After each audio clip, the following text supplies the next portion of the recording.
Before we begin today's episode, I want to give you a trigger warning. In this discussion, we will be addressing topics that include suicide and domestic violence. I understand that these subjects can be distressing and may not be suitable for all listeners. If you or someone you know is struggling, please consider reaching out to a trusted person or professional support.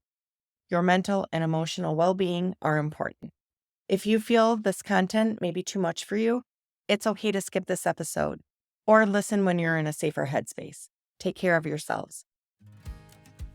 Hi, babes. Listen up. You landed here at the Peripatia podcast, and I'm so glad to have you. Enjoy these real girl talk conversations about the things that matter. From the ordinary to the extraordinary and every plot twist in between, I welcome you. Life has a way of throwing us curveballs, and these are the stories of female resilience while navigating change with newfound purpose. This is Peripatia. I'm so glad you're here. Let's embark on this journey together. Here we go. I'm so excited. I have a really dear friend to share a story with us today. Her name is Laurie, but I call her Gooch. Gooch, welcome. I'm going to share a brief background about how we know each other, but then I'm going to turn it over to you to share a brief background about how we know each other, and then we'll get into it. So how we worked together. So I moved from Wisconsin to Chicago, and we worked together at a place that was like the college after college, I would call it. Like they hired so many new grads. So it was so fun to meet your people in a new city right away. And of course, Gooch is from Michigan, but we landed here in Chicago together in our little HR jobs. And then pretty quickly you left that job that was in the burbs for a fancy recruiter job in the city of Chicago. And then you brought me along with you. Yeah. So that was awesome. So we worked together in years past and have stayed friends, obviously, for decades. But what I thought about you when I first met you, which I told you the other day, is I just had this vision of you. So you were like the youngest with all these older brothers, and they were all hockey players. So you had an ice rink in your idyllic Michigan home in the backyard. And so I have this image of all your brothers skating around in their hockey skates, and then little you, Gooch, Blondie, in her figure skating skates and outfit. And I think that's like the most ideal Christmas card. And then I don't know if I made this up or it's true that you had like Laura Ashley in your bedroom and all this stuff. So you were just like my dream girl from day one to meet this like adorable Michigan blondie girl Gooch, and have been my lifelong friend ever since. What is your recollection of our first meeting? I love your picturesque vision of my life. It's amazing because, of course, nothing is as delightfully perfect as that, but it just makes my heart like swell to hear that because it's interesting now as an older person to look back and think, I understand why you framed it that way in your head. It's so great. My recollection is, of course, that job that we had, and you were so fabulous and cool. You were living with your boyfriend. It was very exciting. Like, who is this grown up? Right.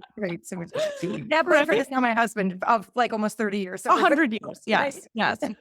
Exactly. And having so much fun with you at that job, and you putting the snail on my computer.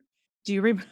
Because I had to slow down, and you put a snail on my computer, and I sang a goofy song from a Christian musical I was in grade school about patience. And you and you put that snail on my computer. I remember that, and coaching with you at that job, and just becoming fast friends. And of course, living out some craziness at our next job down in the city together. And you were, in my mind, you were cutting edge with your hip mom who raised you by herself initially, for a while after your parents split. And you had a fervor and love for your friends and your background, and you were just so much fun. And that's what I remember. coming full circle. Thank you for sharing that. One, because we were so g that job was basically customer service, let's be honest, like, Yeah. also well, we were so good that we were the coaches Yeah. that and now Yeah. I'm an actual coach. And you, the snail and slow down, this is crazy because nobody knows this yet, but by the time this airs, they will know. My next group challenge in my group coaching is to be slow, is to slow Oh, stuff no down. way.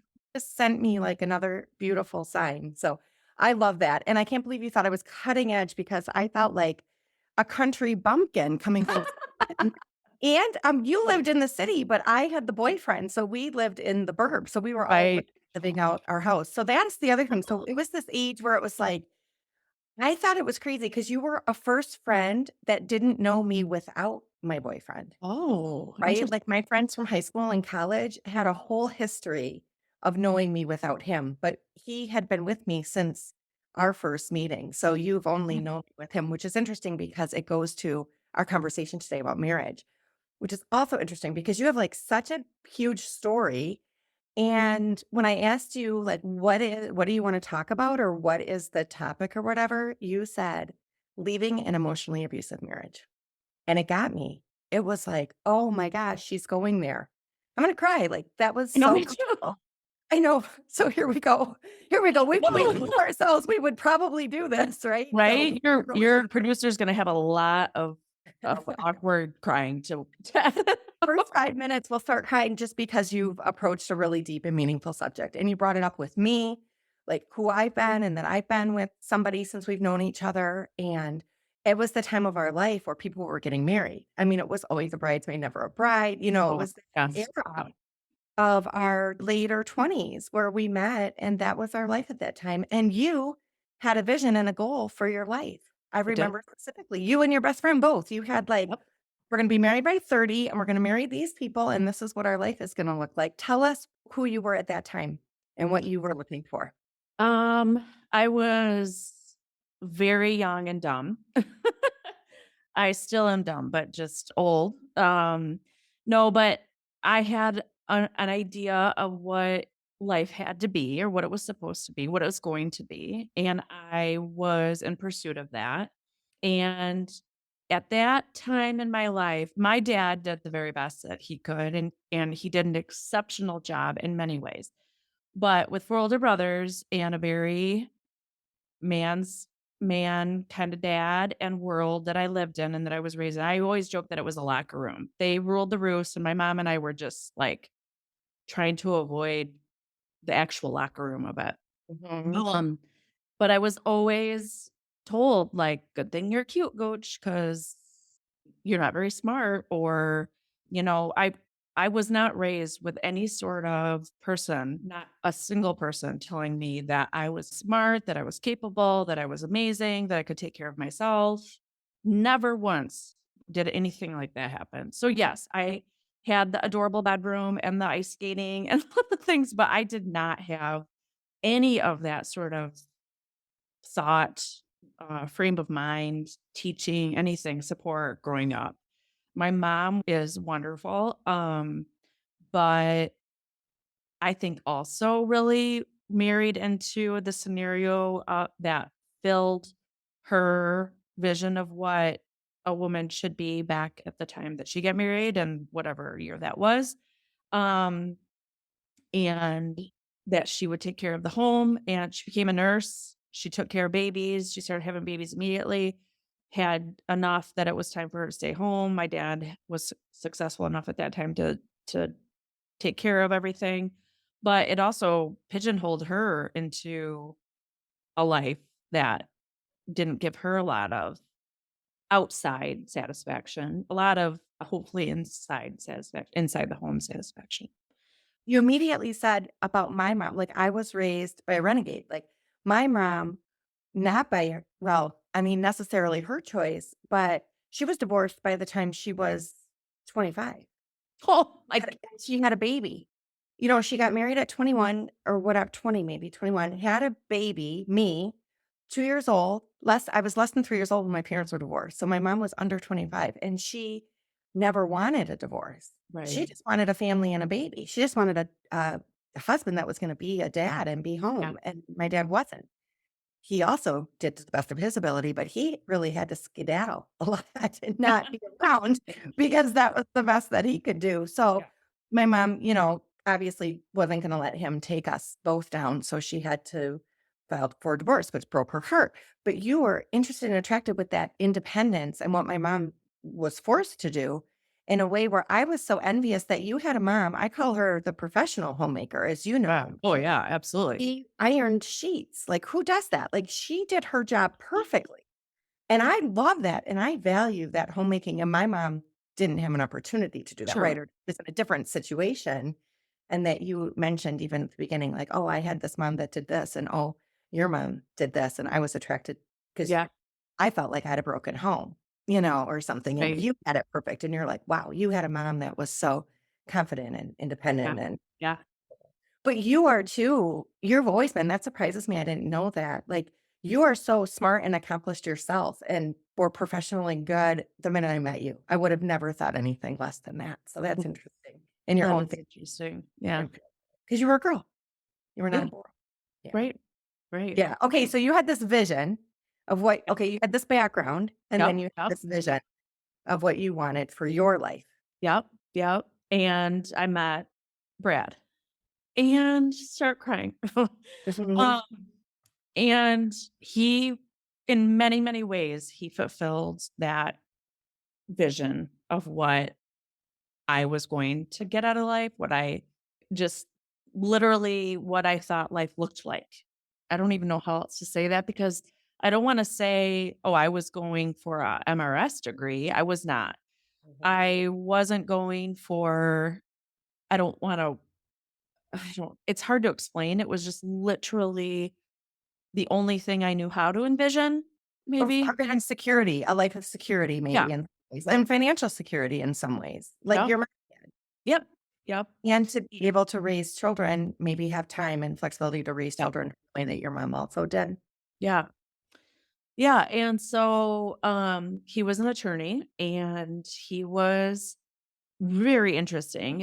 I mean, he was sort of an anomaly. He had earrings, but he also had, like, a buzz or, like, a very professional haircut, and then when I met him, he was wearing a polo button down and khaki pants, and he was smoking, and he was a drummer in a band, but also lived in a high rise downtown Chicago and worked for a big law firm.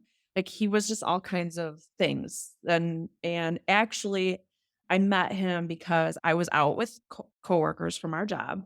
Were you there? Not that night. I don't think yeah, I didn't think so. And I didn't have any money. So I told them, "I can't go out tonight, I don't have any money." And our boss, offered to pay, and, um, and we went to this bar, one of our coworkers, it was in his neighborhood. Well, that was Brad's hangout where his best friend was a bartender, and I was watching hockey on the TV, but he thought I was looking at him, and and then once I realized that, I'm like, "Oh, he's smoking, I'm gonna bum a cigarette off of him." Heather's not here to bum one, let's be honest. Right. And so I did, and then while we were talking and I was being polite, I kept watching the TV over his shoulder, and he's like, "You weren't looking at me, were you? You were looking at the TV." And I was like, "Yeah," and then I started excitedly talking about this hockey game. Um, and I still remember exactly what the game was and why it was exciting and all the things. And then he asked me to go to the Blackhawks game, 2 days later. And I was like, okay, whatever," and then he took my phone number and didn't write it down, and I'm like, "Oh, I'll never see this guy again. Mhm. This is nothing." And it was the middle of January, and at one point I realized I needed to meet up with my roommate. So I bundled up and ran out the door, and all of a sudden he was coming out the bar behind me, saying, "Where are you going?" And "I'm coming with you." And he got us a taxi, and I'm like, "Oh, sweet," because I was gonna have to take the train because I didn't have any money. And and sure enough, he followed me to the next bar and called me Sunday morning, remembered my phone number, and I found out later when he got home from the bar at like 2 in the morning, he wrote down on an envelope on his ironing board because it was there. I saw it later. Cute girl I met tonight and my phone number. So he had a photographic memory and he remembered it. And we started dating, of course. And it was a interesting courtship because he stressed me out and I couldn't tell you why he stressed me out. But he was there and then he wouldn't be there. He was available, but then not available. Um, just kind of mysterious. And that's probably what hooked me in an unhealthy way is that it was like when he was there, he was very in it to win it. Um, so I didn't understand the times when he was detached. Mhm. That really probably sealed the deal of my interest, you know? Yeah. Uh, You have a meet cute, and now you have a little bit of a chase. yeah. Yeah. Mhm. Yeah, so, um, we dated, there were lots of red flags that I ignored, and like I just described, hard looking back this far, it was a million years ago, but just really seeing when I look back, I think about the red flags. I told you the other day in the morning when would brush my teeth during that dating period, I almost always threw up every morning when I brushed my teeth. And our friend said to me, "That's stress." And I was like, "No, it's fine. It's no, it's not. It's just something's wrong. I don't know, I dismissed it, and it was definitely my body saying, "Something's wrong. Something's wrong. Period. Hard stop." So, there's lots of reflection I can do now and look back on that and think about. You got him fast. I remember. It was like you Yeah. met, you had a date, and you were nearly moved in with him so fast. I Yeah. mean, officially, but unofficially. You were Right. staying there, all your stuff was there, you had your own space there, you were coming straight to work from there. Yep. His great apartment, right, Yep. city Yep. was just like, yeah, you went in fast. Yeah. Yeah. That's what I wanted, right? I mean, I Yeah. all warning signs be damned, I was in it to win it. And he fit the requirements that you were looking for, and I love that too, that he was this professional lawyer by day and had an edge and was a drummer Yeah. by night, right? I Yeah. mean, what a perfect combo, no wonder you had. And incredible friends. Yeah, Yeah, that was one thing too that was obviously very, appealing in that he clearly had strong friendships and really cool, smart, wonderful people. yeah. You were so outgoing. You're so friendly and outgoing, and you have so many friends, so that's interesting because he also had great friends, but he was not outgoing. No. No, and he wasn't good to my friends. Yeah, he was awkward almost to be around Oh, as a as absolutely. your friend, you Yeah. know? Well, as me in trying to manage that, always Right, managing that. So right. very stressful. Yeah, And, because you were outgoing and you couldn't just let him be. He would just sit in the corner by himself. Like, you right, would engage. You had to work very hard to right. try you wanna keep the peace and you want everyone to like him as much as you like him, and you want him to like your friends as much as you like your friends. Yeah. Yeah, Yes, exactly. And again, now looking back, that is a control tactic. I don't everything that I say about him in a negative way, I don't think he intentionally did. Just to be clear, I think his unhealth and just I don't know how else to describe it, but his unhealth led to these behaviors for sure. And whether it was intentional or not, I mean, I'm not here to judge, um but even just reflecting, hearing your perspective, I don't think he intended to do that, but he did it, and it was who he was, it was how he behaved, and it was control. Because if he makes it awkward when I'm with you, then I'm gonna be with you less. yeah, I can see that. With his own attachment issues, either way, also him Yeah, here and there for you. yeah. Yes and no. Intimate, but then not. A part of him you couldn't really get to, right? Mhm. Which is like, "Oh, good, then you have to keep chasing," which is Yeah. exactly what us women just, fall over to get to do. Yeah, now we know this, but not when we were in our 20s. No, Okay, so no. your courtship goes, you meet his friends, he meets yours, you're staying there often. What is the progression now? What happened? After 9/11, which of course is part of our story too, and I'll just say we were together on 9/11. I would have liked to have included that in my how I remember meeting you or, reflecting on our early friendship, but, we were You together guys and have been friends for years by that point, though. yeah, yeah, we had. So 9/11, we leave our workplace, which is kitty corner from Sears Tower, at the time Sears Tower. I refuse to call it anything different. And you lived out in the burbs, and then I was staying with him at his downtown apartment, so I think we walked there. We walked We probably. held hands and basically ran Yeah, past the Sears Tower thinking it was next, thinking it was yeah, the next thing to get hit. We yeah, thought it was quite possibly the last day of our lives, yeah, and we were yeah. spending holding hands with each other. As as is appropriate. Right, exactly. Yeah. When if that day comes, I really do hope that's how it is. But yeah, so we screaming, crying, running, terrified And, yeah, and then stayed at we were at his apartment watching the coverage on TV for quite a while, right? And then, because the uh trains were shut down, so I couldn't get yes. to the burbs. I couldn't get to Darren, which was my Yep. main goal, you know? Right, right, Eventually I did. right. I mean, once we were done cuddling. Um, yeah, and then so that interesting pivot in our story, Brad and I tech really, he lost his job. I don't know how much after that, but he worked for a very small department of this law firm as a certain kind of attorney practicing a certain kind of law, and they downsized. And so he was home. We actually got rid of his apartment, moved into my apartment.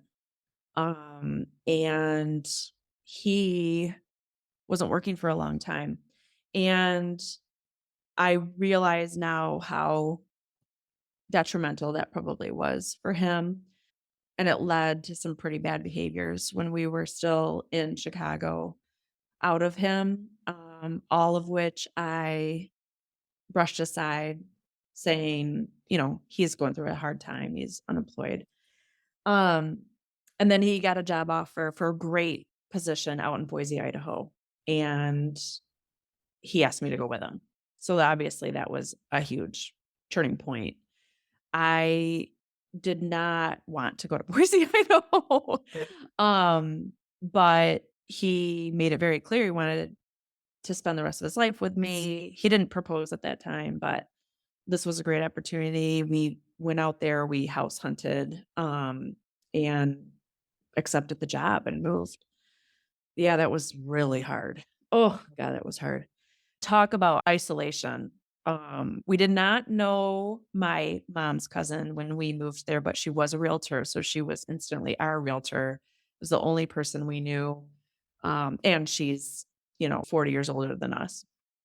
Um, a lovely woman, but, yeah, so that was incredibly difficult, very isolating. I kept my job that I had in Chicago and worked from home, also incredibly isolating. He starts this great new job. He's engaged, he's meeting people, he's loving Boise. The weather there is fantastic, sunny, it's just a really lovely place. Um, he really started to thrive and I did not. But eventually I found a job outside, not working from home and local to Boise. That was really good for me, for my self-worth and my confidence. It was exactly the type of job I wanted. And I was appreciated there. I was really valued at that job and made wonderful, wonderful friends. So that was great. Thank goodness. So yeah, then we got married and you were there and with, my brand new with baby. your brand new baby, Yeah. right? Yeah, Yes. that was her first wedding, and it Yeah. was a beautiful wedding, and I did them with Michigan cherries as the, Yeah. flavors, which were adorable, and your dress was adorable, and it was a gorgeous, gorgeous wedding, and I think maybe we planned my wedding together, Yeah. and then it was yours, and it was like, maybe you had an idea for marriage and what you wanted out of a husband and a marriage, but also you had ideas about what you wanted for the actual wedding. Oh, yeah. Wanted to plan the wedding, and I sat there like, "You did it. You knocked it out of the park. You had a Yeah. beautiful wedding, and you were the beautiful bride, and it was as idyllic as I remember your childhood, right?" I didn't know this guy that well, and you were not living here, and, Right. so but Yeah. it was a beautiful wedding. Yeah. It was What did you put on your wedding date? Do you remember? It's funny because, I love that we're discussing this. I went through wedding pictures yesterday with my daughter because we're moving and we're sorting through things, and, um, looking at those pictures and seeing his face, um, it brought back memories of having to manage a couple situations that were incredibly awkward because of him. You know? And one example is that he hated our photographer. She was and it was one of those situations where instantly I could tell that this wasn't gonna be a love connection between the 2 of them, and I found myself trying to manage it Yeah. and manage her and manage him and make it okay.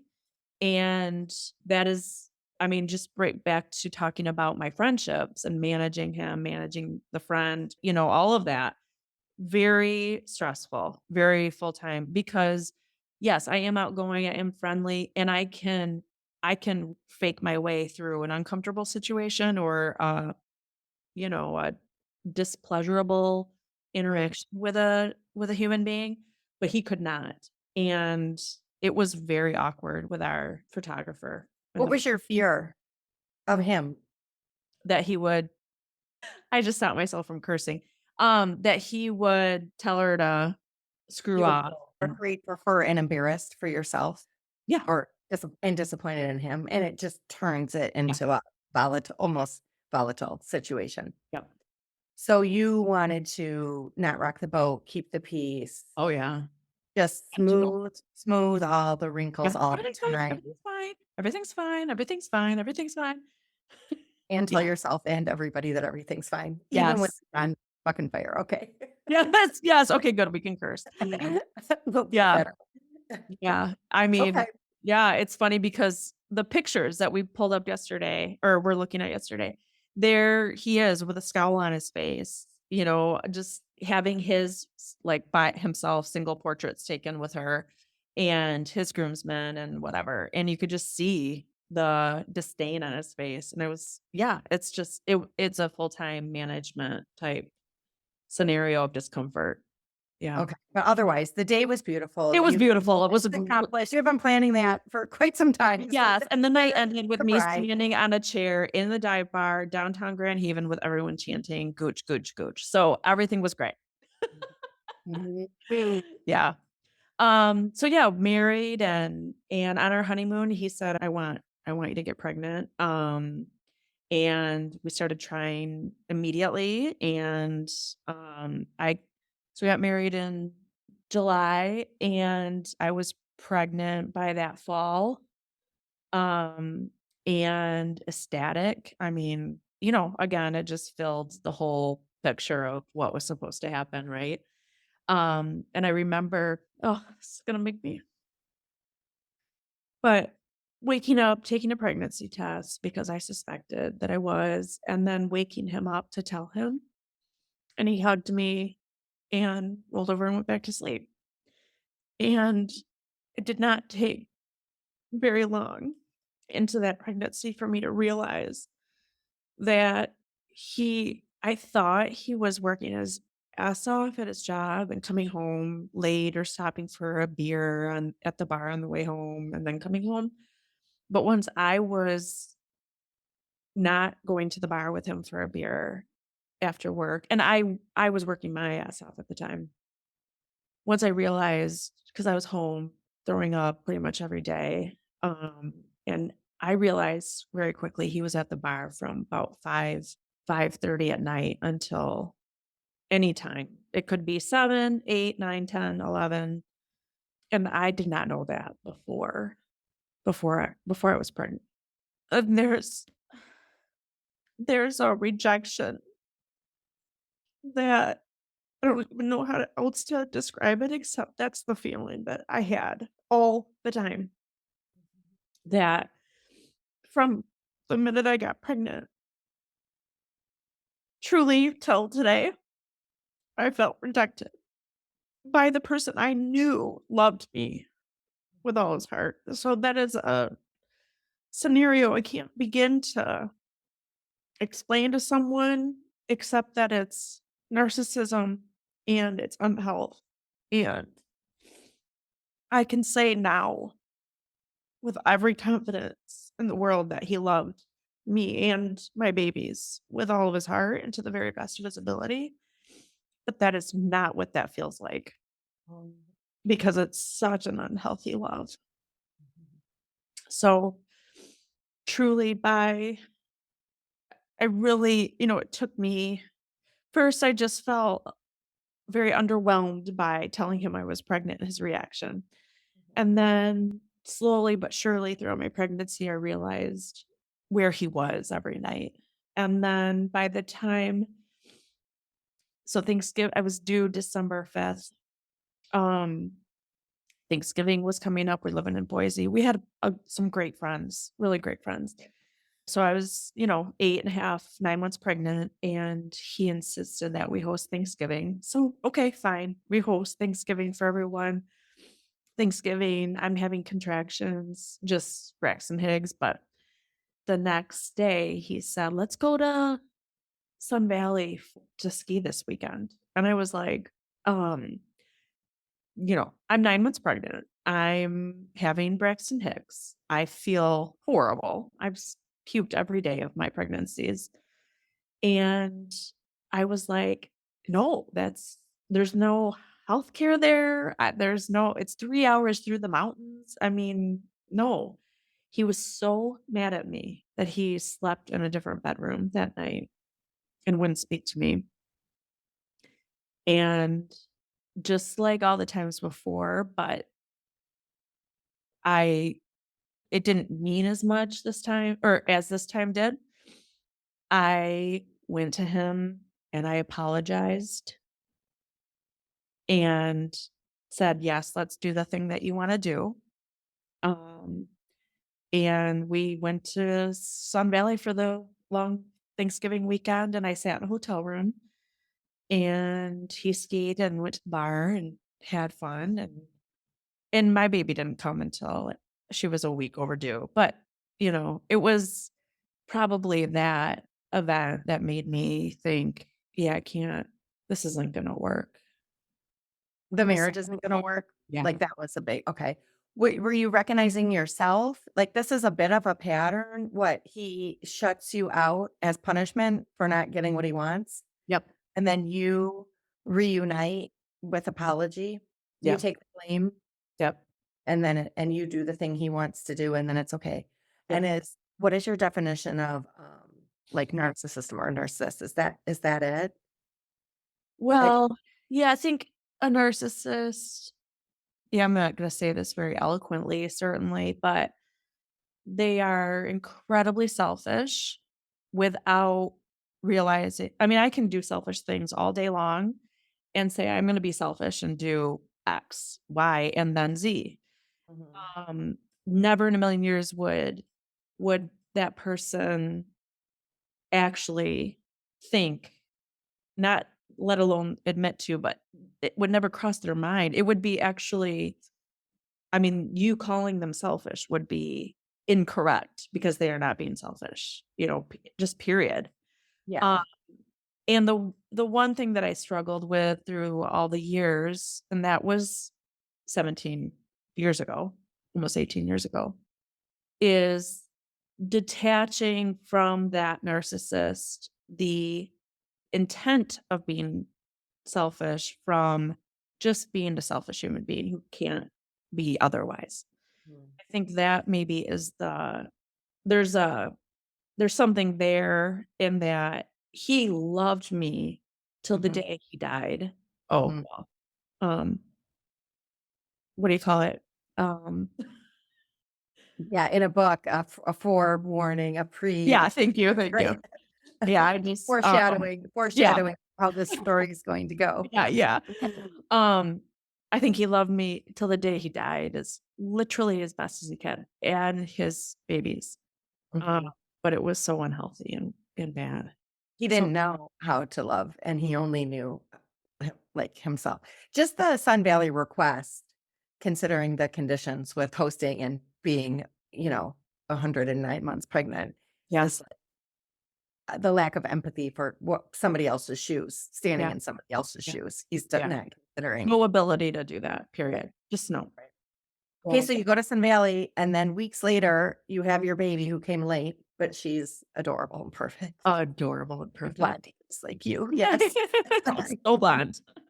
Yes.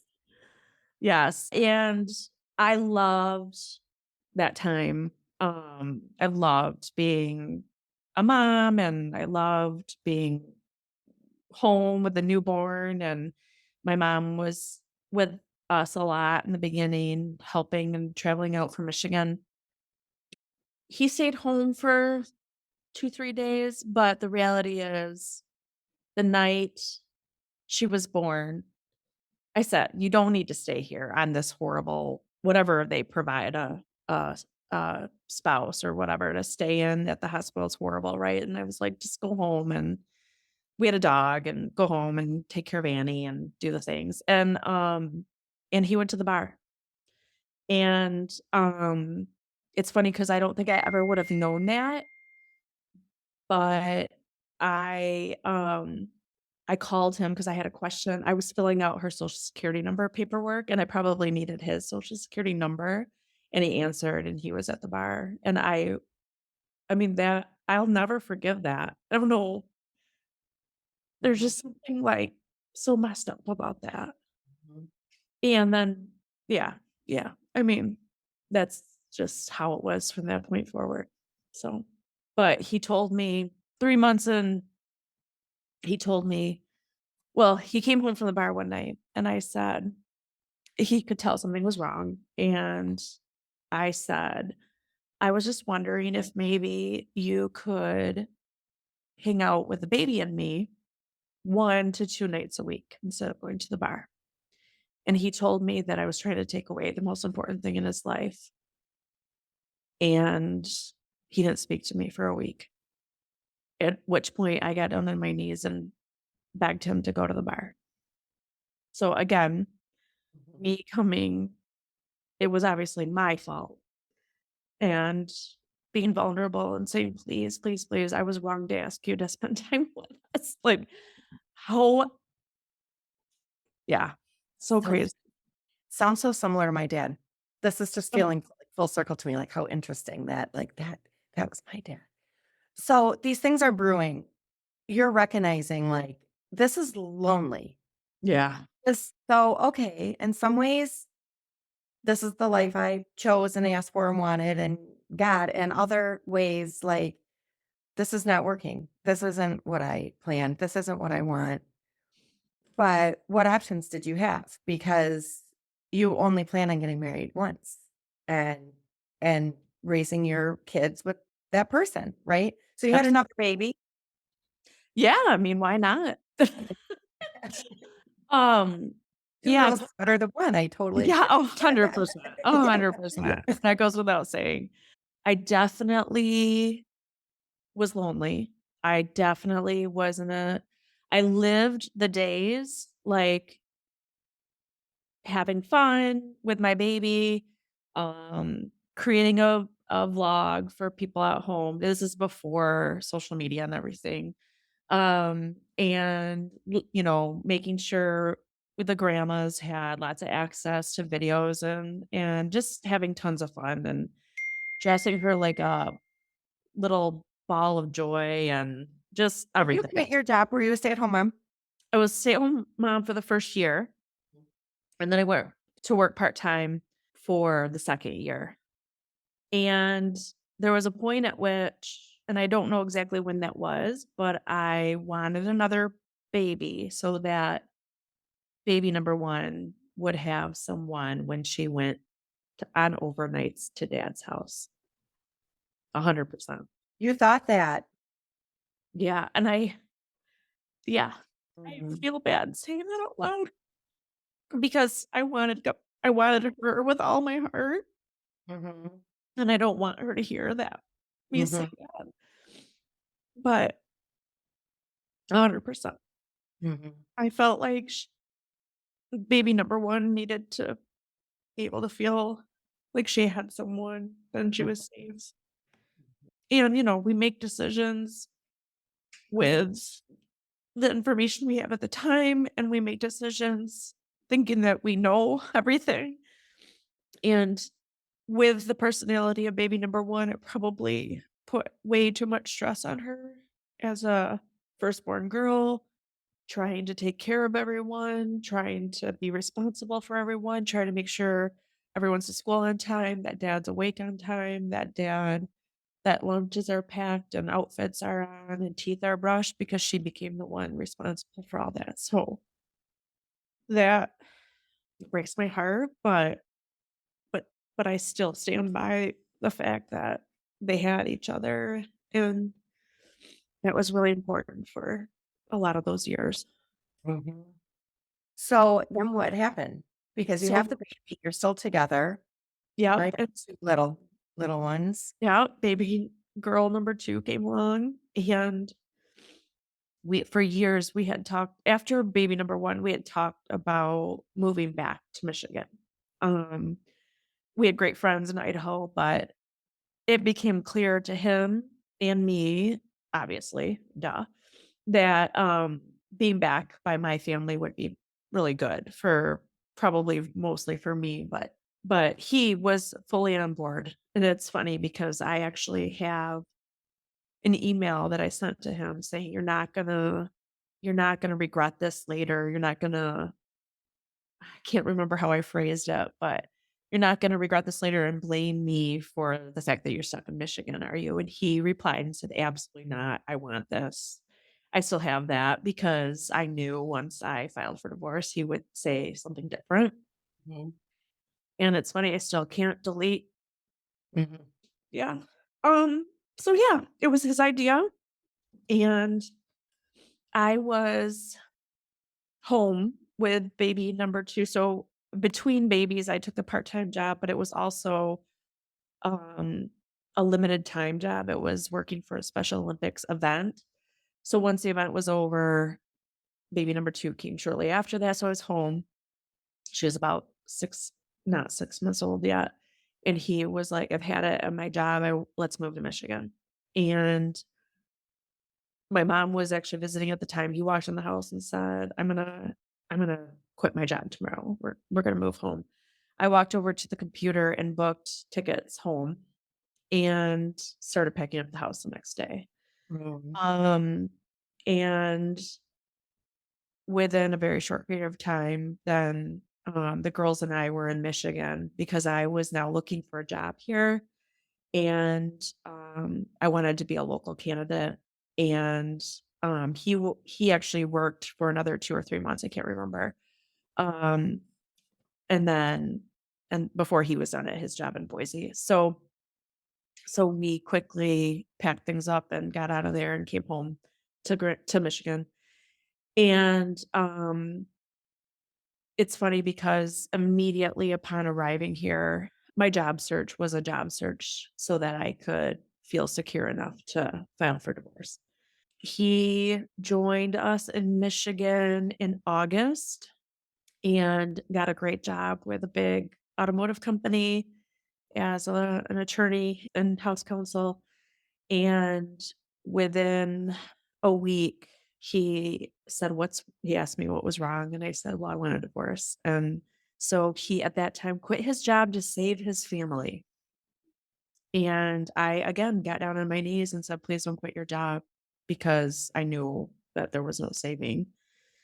Um, and what could be worse to now than be unemployed, and just not good. So he did quit his job, and right at that, within a day or 2, his mom passed away suddenly.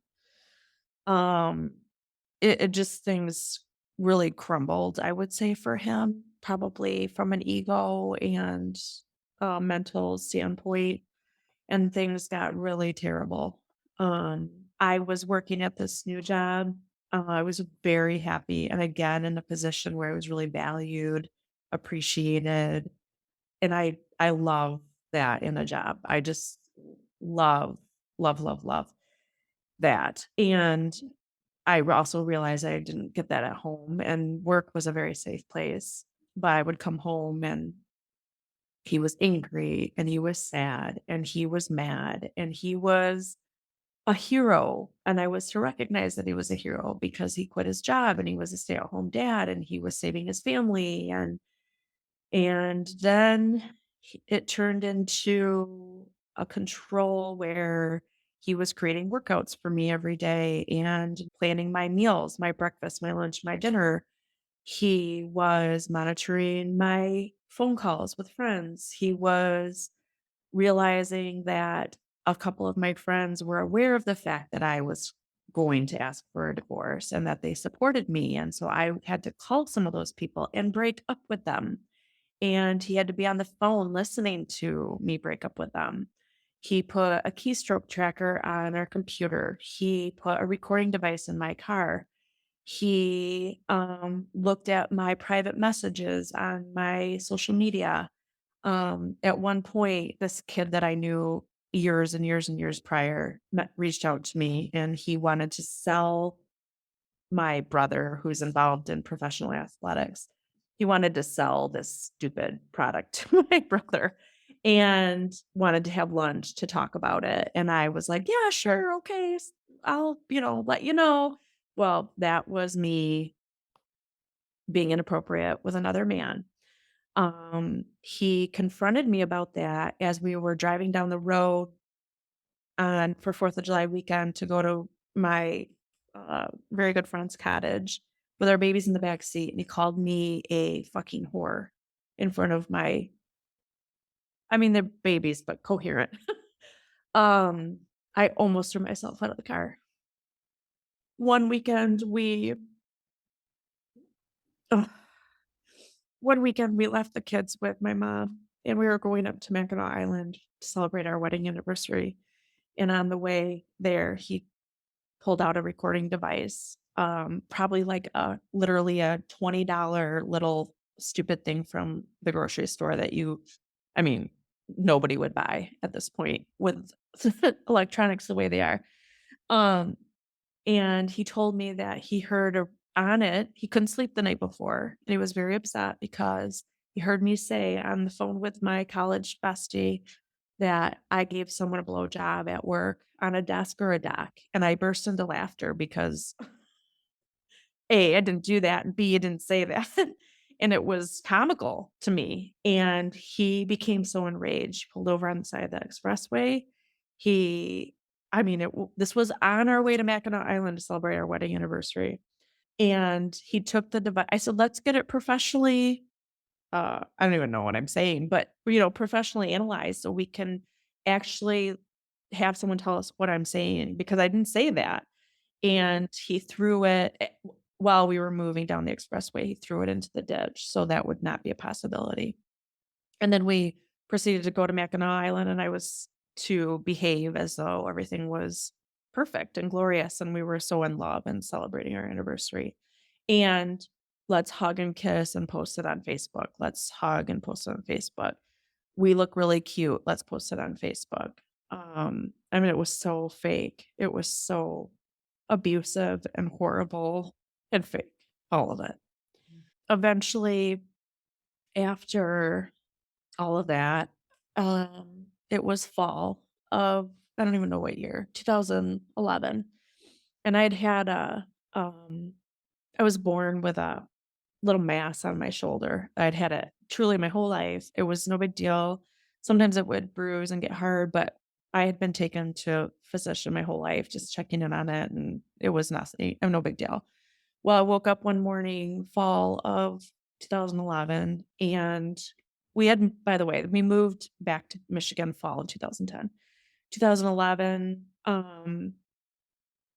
I woke up in the middle of the night and it was so painful. I could not walk without it hurting because like the pressure of my feet walking made my shoulder hurt. And within a few days, I also kind of had a fever and didn't feel well. Well, a couple days passed. My mom asked to look at it. I am red halfway down my arm and it's hot to the touch. And she's like, you need to go to the emergency room. And that's a very long story, but it needed to be removed. It was infected after tests and tests and tests. And every physician in the ER coming in and saying, um, asking me all the questions and saying, I need to get my boss. And then I got admitted, and the head of surgery or plastic surgery came to see me. He's like, I have removed thousands, hundreds of thousands of cysts. I've never seen anything like this. I don't know what it is. Anyway, removed in the hospital for 5 days. I come home from the hospital. I have a wound vac. Um, and the next morning he says to me that he doesn't want to take care of me. So I get up. I I start to leave the bedroom and he says to me, "What are you doing?" And I said, "I'm going to my mom's. She actually really wants to take care of me, but he wouldn't let her be involved." And he just started screaming at me. And down the hallway, I saw my little girl playing with her baby sister, and she looked down so startled at the yelling, and it just broke my heart that, you know, and kids witness a lot. I know they do, but it still, it just killed me. And things really escalated after that. I mean, he would wake me up in the middle, well, this whole time we were in Michigan, he'd wake me up in the middle of the night. He'd show me a text that I sent to a coworker telling them they did a good job on their anniversary gift that we had talked about at work or whatever, and who is this and what is this about? And just so paranoid and so beside himself all the time. And he chased me through the house in the middle of the night. One night, the baby woke up. He grabbed me. I had bruises on my arms. There's one other bedroom in the house that had a lock on the door, and I would race and try to get there as fast as I possibly could. And inevitably, Irina wouldn't make it. And then the next day, apology, apology, apology. I'll never do that again. I love my family so much. I mean, every text, every makeup text, every mean text, every email, I have all of it still because for some reason I feel like I need to still maybe I might need to prove to someone how horrible this was. Um, so the shoulder explosion business led into Christmas. Over the Christmas holiday, we had a babysitter who we were giving a Christmas gift to.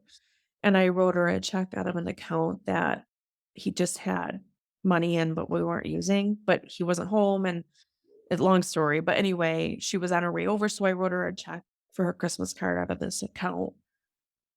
A few days later, he called me to the kitchen table where he was looking at the finances and he asked me about the check. And I told him, "Oh, remember you were out with the girls. The babysitter was coming over. I was, we agreed we were going to, give her this much for her gift." And he lost his mind with me. And I had made a decision at this point. And so I said, "Do it, do it." I want, because he was basically pulling his fist back. And I said, "Do it. I need the bruise to show people why I'm going to leave you." And instead of my face, he punched past my ear and punched a hole in the wall.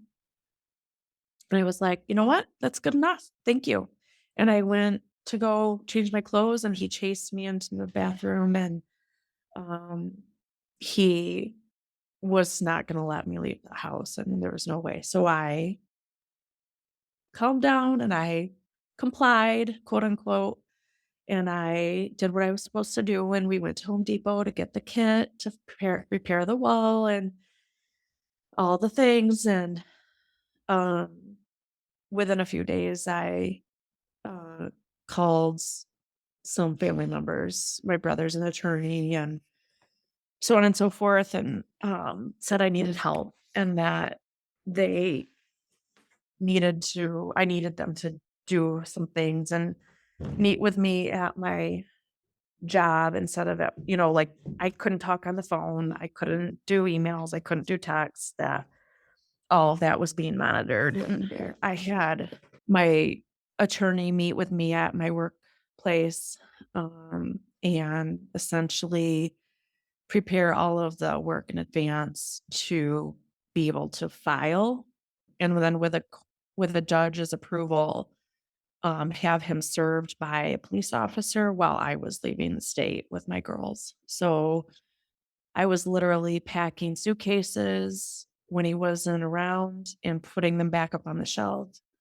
Um, and just doing a lot of prep work once the date was set. And then I had to meet with my boss at work and say, I'm gonna escape in the night next week, and I don't know when I'm gonna come back. And I just remember her practically falling out of her chair, like, just in shock, like, having no idea because, again, my work was my happy place. I was, like, my true authentic self there, and then was living this hellscape at home.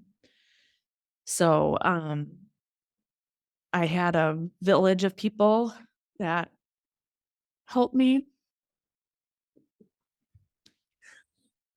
and my mom and my babies and I just were driving out of town, and I got a text that he was pulled over, and then I got a text that he was being served, and then I started getting texts and phone calls from him, and it was absolutely awful. And I had a brother that lived in Pittsburgh at the time, and I had permission to go there, and, um, I spent the week there, and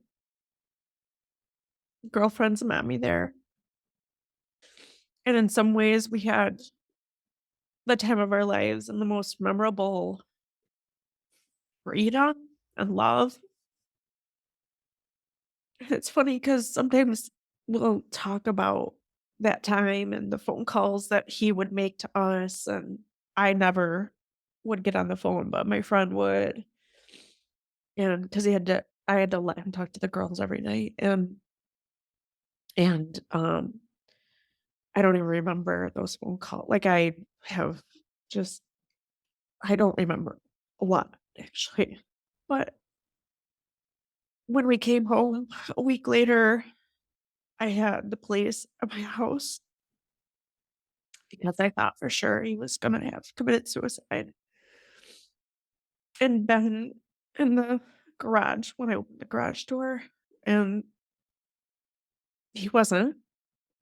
He did a lot of really interesting things during that time, like, he called my attorney and said, "Oh, she's changed her mind. She's not gonna file. We're getting" um, yeah, just a lot. It was crazy, crazy time. One of the things I quickly realized was that, in order for me to have any control over me and the girls and the situation, I had to cut off any talking. It had to be all arrangements were made via text. Because if we got a talking situation, he would do everything in his power to manipulate things in a certain way. It took me a long time of being incredibly frustrated and being taken advantage of. Uh, my time, my parenting time, my privacy, my space, everything. And I don't know where the courage came to do this at the time. But I finally said, "You are not to speak to me anymore. You are to only text."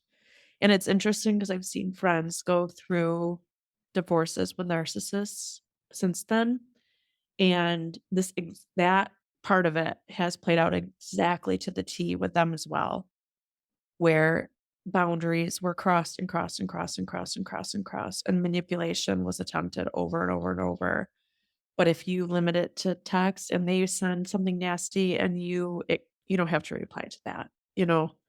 It gives you it's oddly enough, it's the only time where I would suggest texting for critical communication, but, it really it takes away their power. Yeah. And then co-parenting through that.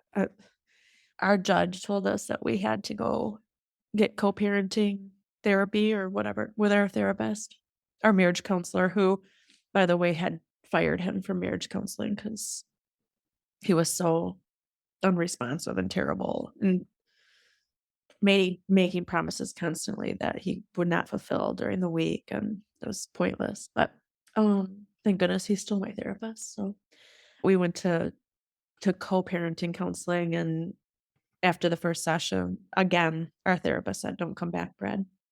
You're not willing to you're not willing to do anything that's being asked of you, so I'm not willing to spend my time with you." So, but yeah, that was difficult, and it was very clear that he showed the girls disdain toward me, toward my mother, my family, and they talk about it to this day. They would be in the car having a grand time, and then they'd pull up to my house to be dropped off or whatever, and he'd get a stern look on his face. He'd flip a switch, stern face, deep voice, "Please tell your mother I need to speak with her." And, I mean, he didn't ever have to say, "Your mom's a rancid bitch," but they knew how he felt, it was obviously very clear. Yeah, it would, and all through those years, he was unemployed most of the time. He never ended up after he quit that job with the automotive company, he was unemployed for the next, I don't know, 2.5 years to 3, I don't know. I mean, it was a long time. And when he went back to work, it was part-time and remote, and then that went away, and then he got another job, part-time and remote. Yeah, it was for a guy who had the job that he had when I met him that, was part of the appeal and the security and all that, that just completely evaporated. So, I don't know, during COVID, early COVID days, my oldest stopped going to his house. The stress of it, the unknown of his attitude of what you were gonna get, his anger, if she ever corrected him or did act up, he lashed out at her. I have a recording on my phone still of her calling me saying, "Dad just called me," like, just sobbing. She's probably 12. "Dad just called me a bitch," just sobbing her face off. She just emotionally could not take it. And so she stopped going to his house, and that was interesting. There was one point at which he said he was going to force her to, and I said, "Yeah, that's a great idea. You can." He told me, "I have rights too." I said, "You do have rights, and you get to make a decision if your rights come before her literal life, because I don't know where she is mentally right now." I mean, yeah, great. Exercise your rights, but the consequences of that, I don't think you'll be able to live with. So, um, yeah, there were just a lot of big struggles. And then in 20, I don't know, post COVID, I guess, about 2 years ago, essentially, my youngest stopped going to her dad's as well. And there were some accusations made, and I don't know what happened or what exactly led to this, but of course, would I'm delighted in having her here full time. And I reached out to him and I said, "She's not coming back to your home for now. I need a couple things from your house," because of course she needed her mascara or what. I don't know. And I went to his home, and for the first time he let me in. I'd never been allowed this whole time to enter where they lived. Um, and he told me that he loved them with all his heart, and that if they were both he didn't know what he was gonna do if they were both rejecting him. And I said, "They both need you, and they love you, and regardless of where they are or how they feel right now, they need their dad. So don't do anything stupid." And he actually asked me for a hug, which is probably the first time we touched each other. I can't even count the years. And it's so fascinating because I said, "Of course," and I hugged him, and he was stiff as a board, I think about you had, and if I got to hug you right now, it would be like soul healing. And this hug from him was like dad, dad, dad. I don't know how else to describe it. And a few weeks later, I don't even know how many, just whatever. Soon, shortly thereafter, I was on a work call, still working from home due to COVID and all that, and leading a staff meeting. And I was seeing on my phone that some messages were popping up. And one of them was from Brad's niece, which we would occasionally like something of each other's or message each other, but very rare. And then the meeting continued. I didn't look at it because, again, I was leading this meeting. And then had the team do a round robin, and I looked down and my phone was ringing. It was my ex sister in law who I haven't talked to in ages. And it was that moment where it was like, uh, something bad has happened. And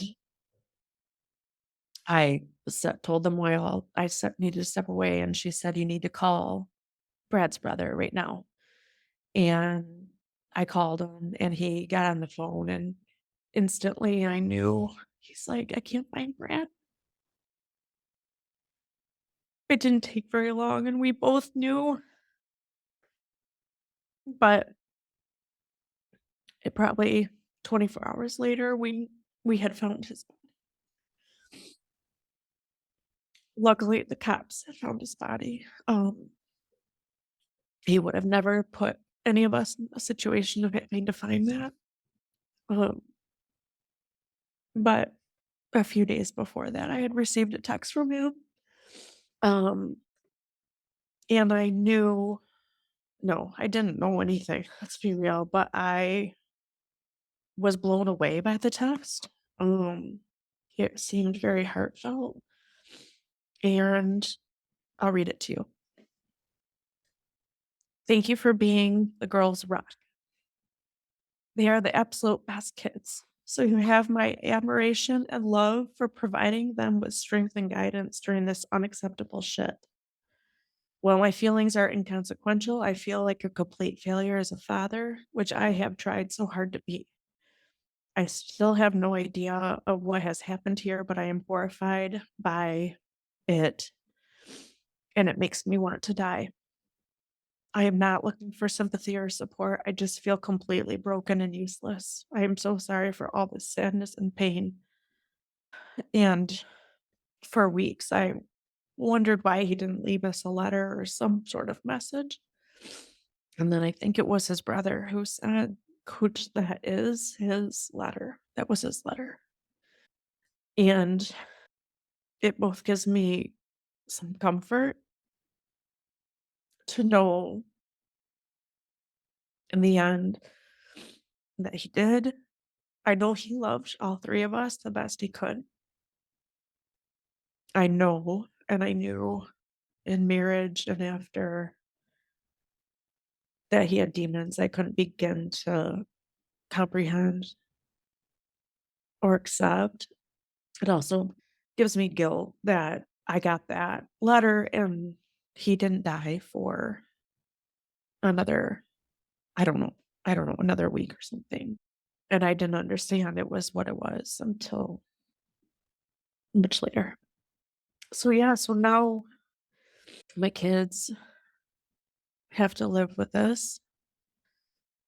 And it's fascinating to see them miss him, but also going from this storytelling of love and missing, and we've transferred in 2 years. We're 2 years into it. They have transferred into telling some pretty realistic stories about dad, of pain, and I don't know how to describe it exactly, but realistic as, at first I thought, "Oh my god, is this what it's gonna be? We're gonna all, in death, he's gonna be the best ever." I don't know how much I can put up with. I did, but I did. Um, but now it's different. It's just realistic, which I can appreciate, and we can laugh and joke about him, sort of with him in a sense. Mhm.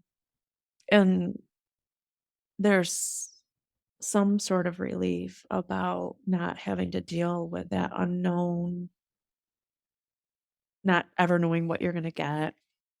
I can see for them that whole managing dad's attitude, his feelings. I used to see it when they were little a lot, especially out of the older sister, like, "Don't tell mom something bad about dad," or "Don't tell" just "Don't tell mom we had fun with dad," or "Don't tell mom dad got fired from his job," or don't. But now it's just a lot more real, and as it turns out, we're all just, perfect parents or not perfect parents, we're all just literally doing what we can, right? And he was too, for sure. And now his brother and I are reunited. His sister-in-law and I are reunited. They were in our wedding party. They were some of our best friends, and I completely lost them. And they're back in our lives, and they're a very important part of our lives, and it's been awesome. And it's fascinating because his brother is sometimes the picture of Brad. Sometimes he is the facial expression of Brad. He is the voice box of Brad, the attitude of Brad, or the opinion of Brad. And I can feel myself like bristle, but he is a whole human being with love and care and delights and faults and self uh, awareness and love and caring for my girls. And it's almost like they have their dad, but healthy, healthier, healthy in a normal person way. So that has been a blessing. And his friends, they have reemerged, and that's been magical. I've even had a couple of really wonderful conversations with them where they've said, "There's no way that was easy. I can't even imagine what that was like for you." And one of them shared with me that when I asked for a divorce, they said, "Well, Brad, you're at the bar every night. Like, are you surprised?" And it was just very endearing to know that people saw, that people you saw probably when I was dating him, right? I mean, people always saw. Mhm. Yeah, so the girls and I are making our way in this world and are finding ways to honor what was cool and healthy about their dad and learn from what wasn't and make fun of the rest. Thank you for sharing your story, Coach. I love you so much. I love you. I'm so proud of you for getting out.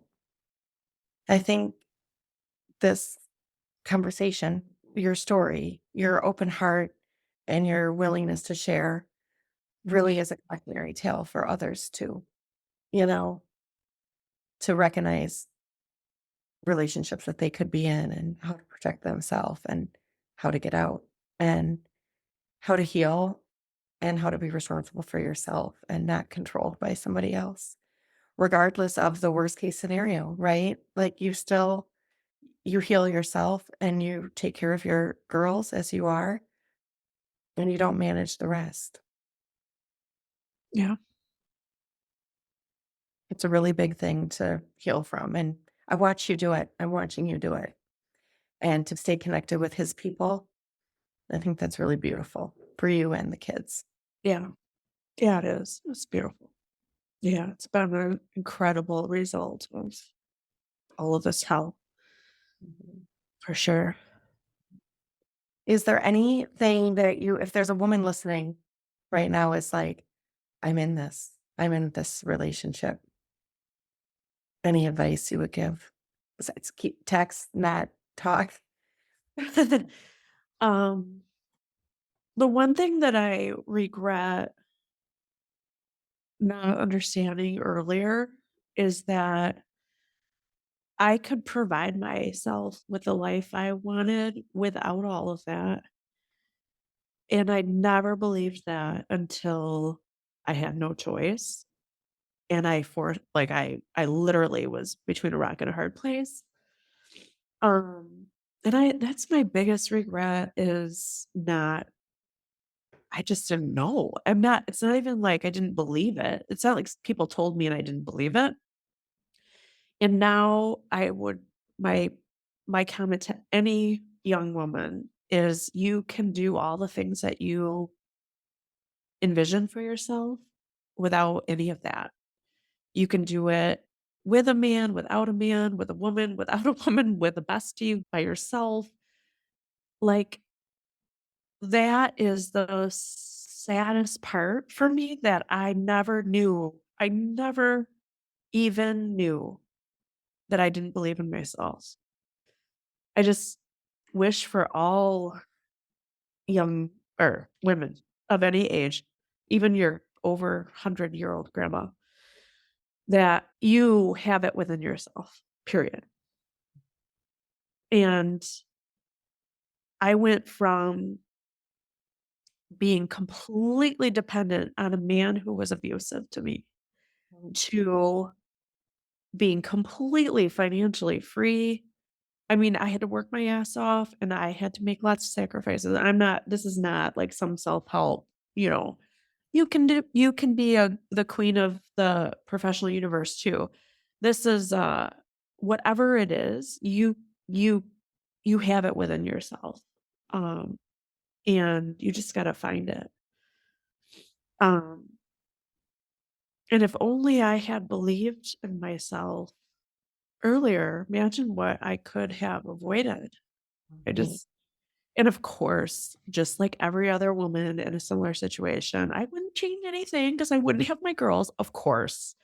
You know, at this point, I feel like the luckiest person in the world with my 2 amazing girls and my dog at my side and, living the life that I want. Um, but why did it take me so long to realize that I had that within me? That makes me sad. Mhm. 'Cause I did not think that when I was brushing my teeth back in Well, whatever year that was, mhm. and puking out of s from stress. Mhm. Why did I not know that I could just do this and create my own joy and happiness?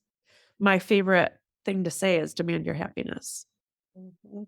and everyone should be working on that, I feel like. Not in a creepy narcissistic way. Your daughters are watching you. Oh, So yeah. you've changed the trajectory of your generations and needing a man. Yeah, They're absolutely. watching you do it yourself. So what, you were, a decade or so late to the party, you Yeah. figured it out. You did figure it out. My grandma figured it out too. Yeah. Yeah. She outlived 2 husbands and a long-term boyfriend. She said, "No, I don't wanna do anybody else's laundry. I don't wanna live with anybody else. I'm Yes. good." Yeah. Yeah. I'm good. Yes. I'll play cards with them, but that's Yeah. about it. Perfect. Yeah. You don't want the seat left up? Guess what? You don't need it left up. Right. It's a beautiful love story, and it's a love story of you, to you, from you, with Yeah. love that your daughters are watching that. So, thank you so much. I love you. I love you too, Head. And that's a wrap for today's episode of the Peripatia Podcast, a talk show for women. Join us in the Insider community with a 7-day free trial to continue the conversation at ditchthedrink.com. And don't forget to download my free ebook, The 12 Truths to Change Your Life. Do it for the plot. We'll see you in the next episode. Lots of love.